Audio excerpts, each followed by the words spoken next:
Have you ever looked at a picture of the Great Pyramid of Giza and just wondered, how? How did a civilization from over 4,500 years ago build something so massive, so precise, so enduring? Today, we're diving deep into one of humanity's greatest achievements. We'll explore how it was built, why it was built, and the incredible myths that have swirled around it for millennia. So, grab your virtual pith helmet, because we're heading to ancient Egypt. The story of the Great Pyramid begins around 2580 BC with a pharaoh named Khufu. He was the second king of the Fourth Dynasty, and like the pharaohs before him, he wanted a tomb that would secure his journey to the afterlife and stand as a testament to his power for eternity. And boy, did he succeed. The site he chose was the Giza Plateau, a solid bedrock foundation overlooking the Nile River, perfect for supporting the colossal weight of his vision. So, how did they pull it off? The sheer scale is mind-boggling.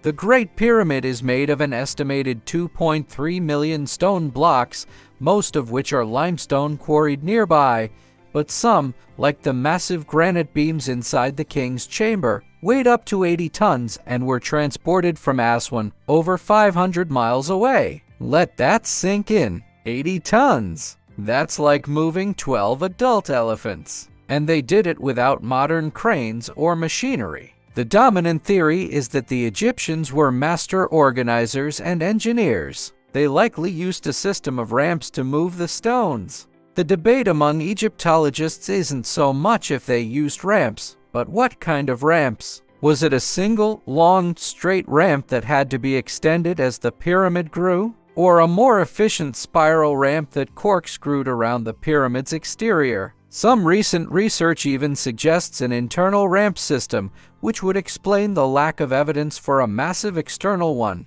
The workforce wasn't made up of slaves, as Hollywood films often depict. Archaeological evidence, including the discovery of a workers' village near the pyramids, shows they were skilled Egyptian laborers. They were well-fed, housed, and received medical care. They were organized into crews, working in rotations, and likely took great pride in building a monument for their divine king. This was a national project, a feat of human collaboration on an epic scale. Precision was key. The pyramid's base is almost a perfect square, with sides aligning almost exactly to the cardinal directions north, south, east, and west. The difference in the length of the sides is just a few centimeters. How did they achieve this with ancient tools? They likely used a combination of simple but effective methods. For leveling the base, they might have used trenches filled with water. For the alignment, they probably observed the stars, using the North Star to find true north. It's a stunning example of ancient astronomy and geometry in action. So, we've talked about the how, but what about the why? The primary purpose of the Great Pyramid was to be a tomb for Pharaoh Khufu. In ancient Egyptian belief, the king's preservation was crucial for the stability of the entire kingdom. The pyramid was a resurrection machine, designed to magically facilitate the pharaoh's journey to the afterlife, where he would join the sun god Ra. Let's take a look inside. The interior is a network of passages and chambers. The original entrance is on the north face, but today tourists enter through a lower passage forced open by treasure hunters centuries ago. From there, a narrow ascending passage leads up to the magnificent Grand Gallery. This is a tall, sloping corridor with a stunning corbelled ceiling. It feels like you're walking through the spine of some ancient stone beast. The Grand Gallery leads to the heart of the pyramid, the king's chamber. This room is built entirely of red granite. Inside sits a large, empty sarcophagus, also carved from a single block of granite. It's too big to have been carried through the passages,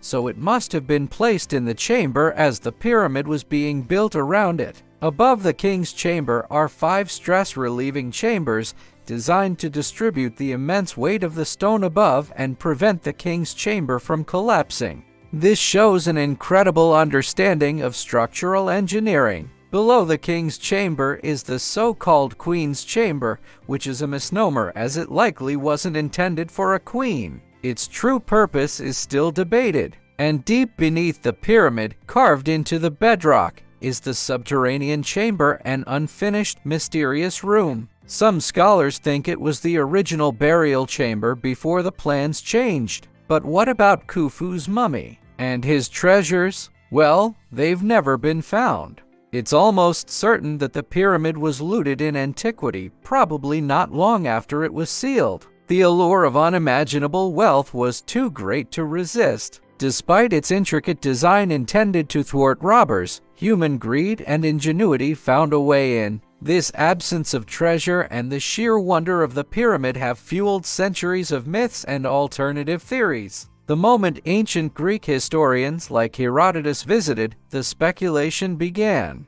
He wrote of machines used to lift the stones, but his accounts were written 2,000 years after the pyramid was built, so they were already based on local legends. Over the centuries, the myths grew wilder. Some medieval scholars believed the pyramids were the granaries built by the biblical Joseph. In the 19th and 20th centuries, with the rise of pyramidology, people claimed the pyramid held secret mathematical prophecies predicting the future of humanity within its dimensions.